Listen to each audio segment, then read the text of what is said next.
ಕೃತ್ರಿಮ ಅದು ಒಂದೇ ಸಾಕಿವ ನಾಳೆ ಮುಂದೆ. ಓಂ ಅತ್ಯುದ್ರಿಕ್ತ ವಿದೋಷತಮಃ ಜ್ಞಾನೈಕ ತಾನಪ್ರಭಾ ಸರ್ವಪ್ರಾಭವ ಶಕ್ತಿ ಭೋಗ ಬಲ ಸತ್ಸಾರಾತ್ಮ ದಿವ್ಯಾಕೃತಿಂ ಸೃಷ್ಟಿಸ್ಥಾನ ನಿರೋಧ ನಿತ್ಯ ನಿಯತಿ ಜ್ಞಾನ ಪ್ರಕಾಶಾವೃತಿ ಧಾಂತ ಮೋಕ್ಷ ವಿಮೋಕ್ಷತಂ ಹರಿಮಜಂ ನಿತ್ಯಂ ಸದೋಪಾಸ್ಮಹೇ. ಸರಿಯಾಗಿ ಭಾಷ್ಯನೋ ಯಾರನ್ನ ಪೂರ್ತಿ ಓದಿದಾಗ ವಿಷಯ ಎಲ್ಲ ಗೊತ್ತಾಗ್ಬಿಡುತ್ತೆ. ಸಂಸ್ಕೃತ ಬಂದಿಲ್ಲ ಅವರಿಗೆ, ವಿಷಯ ಫುಲ್ಲು ಗೊತ್ತಾಗ್ಬಿಡುತ್ತೆ. ಪ್ರಮೇಯ ಜ್ಞಾನ ಒಳ್ಳೆ ಉಪಾಸನೆಗೆ ಅನುಕೂಲ ಆಗುತ್ತೆ, ಏನು ತಪ್ಪಿಲ್ಲ ಅದರೊಳಗೆ.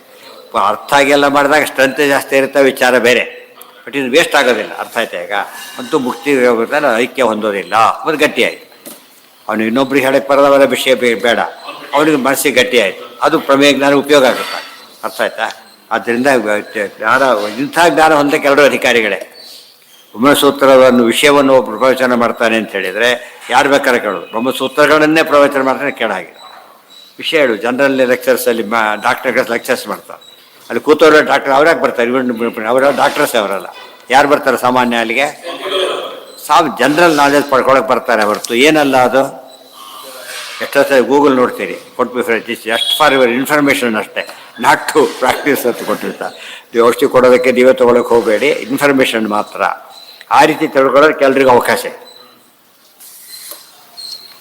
ತಪಶ್ಶಬ್ದೇನ ದೇವರು ಏನು ಮಾಡ್ದ? ತಪಸ್ ಮಾಡ್ದ ಅಂತ ಬಂತು.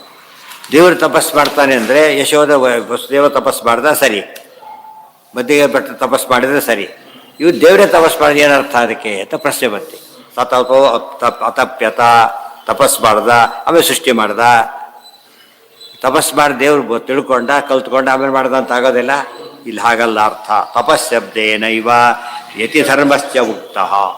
ಇಲ್ಲಿ 2-3 ಇದೆ. ಯಜ್ಞೋದಾನವನ್ನು ತಪಸ್ಸು ಅಂತ ಕರೆದು, ಅದಕ್ಕೂ ಕ್ಲಾರಿಟಿ, ಇದಕ್ಕೂ ಕ್ಲಾರಿಟಿ. ಅದರಲ್ಲಿ ಏನು ತಪಸ್ ಮಾಡಬೇಕು ಅಂತ ಹೇಳ್ತೀರಿ. ಯತಿಗಳು ಏನು ತಪಸ್ ಮಾಡೇ ಆಗಿರ್ತಾರೆ ಅಂತ ಕೇಳಿದ್ರೆ ಅಲ್ಲ. ಜಪತಪ ಅಂಬೋದು ಉಳಿದವರು ಎಲ್ಲರೂ ಮಾಡಲೇಬೇಕಾದದ್ದೇ ಹೊರತು ವಿನಾಯಿತಿ ಇಲ್ಲ. ಸರ್ವೇಷಾಂ ಆಶ್ರಮಸ್ಥಾನಾಂ ಅಜ್ಞಾನಾಂ ಪುಣ್ಯಲೋಕತ. ಇನ್ನು ಯಾವುದೇ ಆಶ್ರಮದಲ್ಲಿದ್ದರೂ ಕೂಡ ಯೋಗ್ಯರಾಗಿದ್ದರೆ ಪುಣ್ಯಲೋಕ ಸಿಗುತ್ತೆ.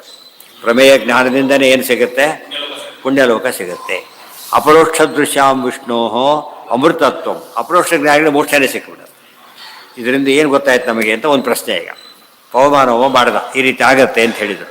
ಅದು ಮಾಡಿಸೋನಿಗೂ ಗೊತ್ತಿಲ್ಲ, ಮಾಡೋನಿಗೂ ಗೊತ್ತಿಲ್ಲ, ಏನೂ ಗೊತ್ತಿಲ್ಲ, ಮಾಡಿ ಹಾಕಿಬಿಟ್ರು. ಆದರೆ ಅದು ಏನೋ ಮಾಡೋದಕ್ಕಿಂತ ವಾಸಿ, ಏನೋ ಕಳ್ತನ ಕೊನೆಗೆ ಮಾಡೋದಕ್ಕಿಂತ 1000 ಪಾಲು ವಾಸಿ. ಒಂದು ಪುಣ್ಯ ಸಿಗುತ್ತೆ ಅವ್ರಿಗೆ, ಇಲ್ಲ ಅಂತಲ್ಲ. ಒಳ್ಳೇದಾಯ್ತು. ಯಾಕಂದ್ರೆ ವಾತಾವರಣ ಕ್ಲೀನ್ ಆಯಿತು, ಇದಾಯಿತು, ಅಲ್ಲಿ ಉಪವಾಸ ಇದು, ಆ ಪುಣ್ಯ ಬಂತು, ಇವೆಲ್ಲ ಬರುತ್ತೆ. ಆದರೆ ಅದರಿಂದ ಮುಖ್ಯ ಫಲ ಸಿಗೋದಿಲ್ಲ. ಯಾವ ಮುಖ್ಯ ಫಲ ಸಿಗೋದಿಲ್ಲ? ಮೋಕ್ಷ ಇಚ್ಛಾ ಅಪ್ರೋಕ್ಷನೆಲ್ಲ ಆಗೋದಿಲ್ಲ. ಇದು ಅರ್ಥ ಮಾಡಿಕೊಂಡ್ರೆ ಒಳ್ಳೆ ಪ್ರಶ್ನೆ ಉತ್ತರ ಸಿಗುತ್ತೆ. ವಿಷ್ಣು ಸಹಸ್ರ ಅರ್ಥ ಇಲ್ಲದೆ ಹೇಳ್ತೀವಿ, ಗೊತ್ತಿಲ್ಲದೆ ಹೇಳ್ತೀವಿ, ಪುಣ್ಯ ಬರುತ್ತಾ? ಕೆಲವು ಬರೋದಿಲ್ಲ, ಹೇಳಬೇಡ ಅಂತ ಹೇಳ್ತಾರೆ. ಹಾಗೆಲ್ಲ ಹೇಳಬಾರ್ದು. ಬರುತ್ತೆ, ಏನೋ ಒಂದು ಪುಣ್ಯ ಬರುತ್ತೆ. ಎಷ್ಟದು? ಲಿಮಿಟೆಡ್. ಭಾರಿ ಪುಣ್ಯ, ವೇಸ್ಟ್ ಅಂತೂ ಅಲ್ಲ. ಒಂದು ಪಾಪಕಾರ್ಯ ಅಲ್ಲ. ಆದ್ದರಿಂದ ಒಂದು ಸೇವೆ ಅದಾವ. ಪಾಪಕಾರ್ಯ ಅಲ್ಲ. ಅವನು ಉದ್ದೇಶಪೂರ್ವ ಯಾವ ತಪ್ಪು ಹೇಳೋಕ್ಕೆ ಹೊರಟಿಲ್ಲ, ಬಾಯ್ಪಾಠ ಮಾಡಿ ಸರಿಯಾಗಿ ಹೇಳ್ತಾನೆ. ಅವ್ರು ಹೇಳ್ಕೊಟ್ಟು ಸರಿಯಾಗಿ ಹೇಳ್ಕೊಟ್ಟಿದ್ದಾನೆ. ಅಷ್ಟಿದ್ದರೆ ಅವ್ರಿಗೆ ಒಂದು ಪುಣ್ಯ ಬಂದೇ ಬರುತ್ತೆ. ಅದು ಮುಂದೆ ಅವ್ರು ಉದ್ಧಾರ ಆಗಲಿಕ್ಕೆ ಅನುಕೂಲನೂ ಆಗುತ್ತಿಲ್ಲ ಅಂತಲ್ಲ. ಬಟ್ ಅಷ್ಟಕ್ಕೆ ಏನು ಸಿಗೋದಿಲ್ಲ? ಫುಲ್ ಫಲ ಸಿಗೋದಿಲ್ಲ. ಕೊನೆಗೆ ಹೇಳಿದ ಫಲಶ್ರುತಿ ಇದೆಯಲ್ಲ, ಅದು ಅವನಿಗೆ ಸಿಗೋದೇ. ಬದಲಾವಣೆ ಕೋರ್ಸ್ ಇದೆ ಮೆಡಿಕಲ್ದು. 1 ವರ್ಷ ಓದ್ದೆ ಬಿಟ್ಟುಬಿಟ್ಟ, ಡಾಕ್ಟ್ರ್ ಆಗೋದಿಲ್ಲ ಅವ್ರು. ಗೊತ್ತೈತೆ? 1 ವರ್ಷ ಬ್ಯಾಕಿತ್ತು ಅಂತ ಹೇಳ್ಕೊ, ಅಥವಾ ಅದು ಮುಗಿಸಿದ, ಪರೀಕ್ಷೆಗೆ ಹೋಗಲಿಲ್ಲ. ಅವಾಗ ಏನಿಲ್ಲ ಅವನಿಗೆ, ಆ ಡಾಕ್ಟ್ರು ಅಂತ ಕರೆಯೋದಿಲ್ಲ.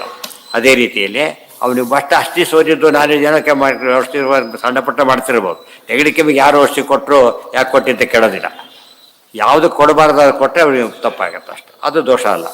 ಆದರೆ ಓದಿದ್ದು ವೇಸ್ಟ್ ಅಲ್ಲ, ಸ್ಟಿಲ್ ಕ್ವಾಲಿಫಿಕೇಷನ್ ಬರಲಿಲ್ಲ ಅವನಿಗೆ. ಅರ್ಥ ಆಯ್ತಾ?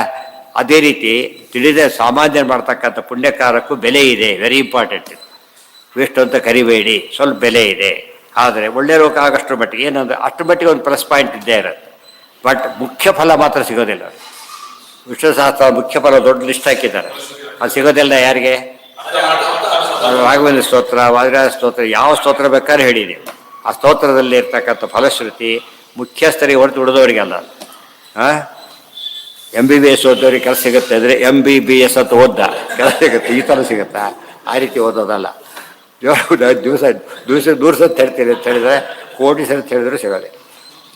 ಯಜ್ಞಾಧ್ಯಯನ ಅಪರೋಕ್ಷ ಇವೆಲ್ಲ ನಮಗೆ ಎಷ್ಟು ಉಪಯೋಗ ಆಗುತ್ತೆ ಅಂದರೆ ನಾವು ಒಂದು ಒಳ್ಳೆ ಕೆಲಸ ಮಾಡಬೇಕು, ಫಲ ಬಂದೇ ಬರುತ್ತೆ. ಆದರೆ ಮುಖ್ಯ ಫಲ ಚೆನ್ನಾಗಿ ಕೆಲಸ ಮಾಡಬೇಕು, ಕ್ವಾಲಿಟಿ ಮೇಂಟೈನ್ ಮಾಡಬೇಕು. ಅದನ್ನು ಯಾವಾಗಲೂ ಮನಸ್ಸಲ್ಲಿ ಇಟ್ಕೊಂಡಿರ್ಬೇಕು. ಅನ್ಯಥ ಯಾರಿಗೂ ಹೇಳೋದಕ್ಕೆ ಓದೋದಲ್ಲ, ಇದನ್ನು ಫಸ್ಟ್ ನಾವು ತಿಳ್ಕೊಳ್ಳೋದಕ್ಕೆ ಓದೋದು. ಯಜ್ಞಾಧ್ಯಯನದಾನ ಎಷ್ಟು ಗೃಹೀತ, ಇವೆಲ್ಲ ಎಷ್ಟು ಸೂಕ್ಷ್ಮ ವಿಚಾರ ಅಂದರೆ ಅದಕ್ಕೆ ಆಚಾರ್ಯ ಸರ್ವಜ್ಞರು ಸರ್ವಜ್ಞ ಮನ್ಯ ಮನವೇಕ್ಷ ಅವೆಲ್ಲ ಹೇಳೋಕ್ಕೆ ಯಾರಿಗೆ ಸಾಧ್ಯ ಆಯ್ತು. ಇವೆಲ್ಲ ಕೂಡ ನೋಡಿ, ಮುಖ್ಯ ವಿಷಯ ಹೇಳ್ತಾ ಅವೆಲ್ಲ ಹೇಳಕ್ಕೆ ನಾನು ಬಂದಿಲ್ಲ ಅಂತ ಹೇಳೋದಿಲ್ಲ. ಪ್ರತಿಯೊಂದು ನೋಟ್ ಎಲ್ಲ ಒಂದು ಕಡೆ ಕೊಟ್ಬಿಟ್ಟಿರ್ತಾರೆ.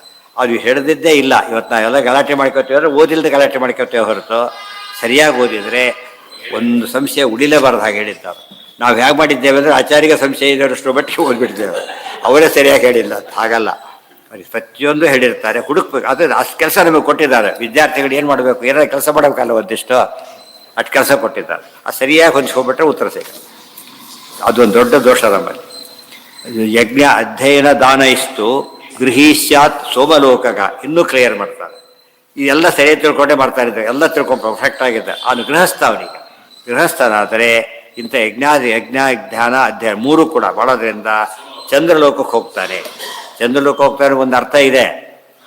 ಏನಂತಿದೆ ಹೇಳಿರೋಣ? ಮತ್ತೆ ವಾಪಸ್ ಬರಬೇಕಾಗತ್ತೋ ಅವನು, ಫೈನಲ್ ಆಗಲಿಲ್ಲ ಅಂತ ಅರ್ಥ.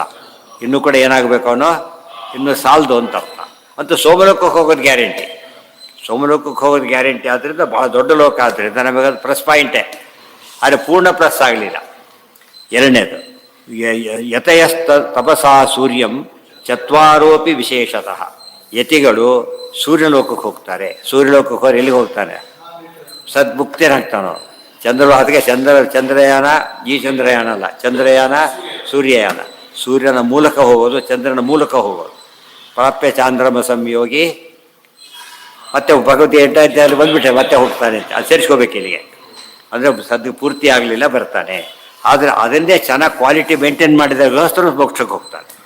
ಸಾಮಾನ್ಯ ಗೃಹಸ್ಥನ ಬಗ್ಗೆ ಹೇಳಿದ್ದೀವಿ. ನಿಜವಾದ ಗೃಹಸ್ಥನಾದರೆ ಅವನು ಯತಿ ಆಗಲಿ ಕಂಪಲ್ಸರಿ. ನೋಡೋದು ಸುಮ್ಮನೆ ಏನಾಗುತ್ತೆ, ಯತಿ ಕಂಪಲ್ಸರಿ ಅಲ್ಲ. ಯತಿ ಆಗದೇನೂ ಹೋಗ್ಲಿಕ್ಕೆ ಬರುತ್ತೆ. ಮಾಡ್ತಾ ಇರ್ತಾರೆ, ಅದು ವೇಸ್ಟ್ ಆಗಲ್ಲ. ಇದರಿಂದ ನಮಗೆಲ್ಲ ತಿಳ್ಕೊಂಬಿಡು, ಪಾಠ ಪ್ರವಚನ ಅರ್ಥ ಆಗುತ್ತೋ ಬಿಡುತ್ತೋ. ಒಂದು ಅಷ್ಟೊತ್ತು ಪಾಪ ಮಾಡಲಿಲ್ಲ, ದೊಡ್ಡ ಪುಣ್ಯ. ಅದು ಕೂತಿದ್ದು ಏನೋ ಮಾಡ್ತೀವಿ, ಮನೆ ಕುಡಿಯೋದು ಅದನ್ನೆಲ್ಲ ಬಿಡ್ತಾರೆ, ಎಷ್ಟೋ ಆಸೆ. ಆ ಥರ ನೆಗೆಟಿವ್ ಬೆನಿಫಿಟ್ ಒಂದಿದೆ. ಪಾಸಿಟಿವ್ ಬೆನಿಫಿಟ್ ಅವ್ನು ಮಾಡಿದಂತೆ ಏರ್ತಾ ಹೋಗೋದು. ಅಷ್ಟು ಇಮ್ಮಿಡಿಯೇಟ್ ಫ್ರೂಟ್ ಅದು. ದಿವಸ 1 ಗಂಟೆ ಕೇಳಿದ ಅಂತ ಕೇಳಿದೆ, ಅಷ್ಟೊತ್ತು ಆಸನ ಹಾಕಿ ಕೊಡ್ತಾನಲ್ಲ, ಎಷ್ಟೋ ನೀವು ಅಡ್ವಾಂಟೇಜ್ ಸಿಗುತ್ತೆ. ಆದರೆ ಗೊತ್ತಾಯ್ತಾ? ಉಪನ್ಯಾಸಕ್ಕೆ ನಡ್ಕೊಂಡೇ ಹೋದರೆ ವಾಕಿಂಗ್ ಕೂಡ ಆಗೋಯ್ತು. ವಾಕಿಂಗ್ ಆಯಿತು, ಕೇಳಿದಾಗಾಯ್ತು, ಎಷ್ಟು ವಿಷಯ ಬಂತು ಅದೆಲ್ಲ. ಅದಕ್ಕೆ ಸಾಯಂಕಾಲ ಯಾಕೆ ಈವ್ನಿಂಗ್ ವಾಕ್ ಆಗುತ್ತೆ. ಸಾಯಂಕಾಲ ಪ್ರವಚನ ಇಟ್ಕೊಂಡ್ರೆ ಈವ್ನಿಂಗ್ ವಾಕ್ ಆಯಿತು, ಪ್ಲಸ್ ಅದಕ್ಕೆ ಅವನು ನಿಯಮ ಮಾಡಿಬಿಡ್ತಾರೆ. ಸಾಯಂ ಸಂಧ್ಯಾ ಬಹಿರ್ಜಲೆ. ಎಲ್ಲೋ ಊರು ಪ್ರವಚನ ಏನಿಲ್ಲ, ಸಾಯಂ ಸಂಧ್ಯಾ ಮನೆಯಲ್ಲಿ ಮಾಡಬೇಡಿ, ಹೊರಗೆ ಮಾಡಿ ಅಂತ ಹೇಳ್ತಾರೆ. ಹೊರಗೆ ಮಾಡಿದರೆ ಏನರ್ಥ? ಮನೆ ಹೊರಗೆ ಅಂತಲೂ ಅರ್ಥ. ಅನಿವಾರ್ಯವಾದರೆ, ಬೇರೆ ಸಿಲ್ಲದೆ ಹೋದರೆ ಯೋಗ್ಯ ಜಾಗ ಆಗಿದೆ. ಇಲ್ಲೋದ್ರೆ ಆದಷ್ಟು ದೂರ ಹೋಗಿ ವಿಜಯದಾಸರಾಗಿ ಹೋಗ್ತಿದ್ರಂತೆ. ಚಿಪ್ಪಗಿರಿಯಲ್ಲಿ ದಿವಸ ಅಲ್ಲಿ ಇದಕ್ಕೆ ಹೋಗ್ತಾಯಿದ್ರು ಸಾಯಂಕಾಲ ಸಂಧ್ಯಾ ಹೊತ್ತಿಗೆ. ಅಲ್ಲಿ ಚಂದಪ್ಪ ಅಮ್ಮನ ತೋಟ ನೋಡ್ತಾ ಬಂದವ್ರನ್ನ ಎಲ್ಲ ವಿಷಯ ಭಾರಿ ಖುಷಿ ಆಯಿತು ಅವ್ರ ಬಗ್ಗೆ.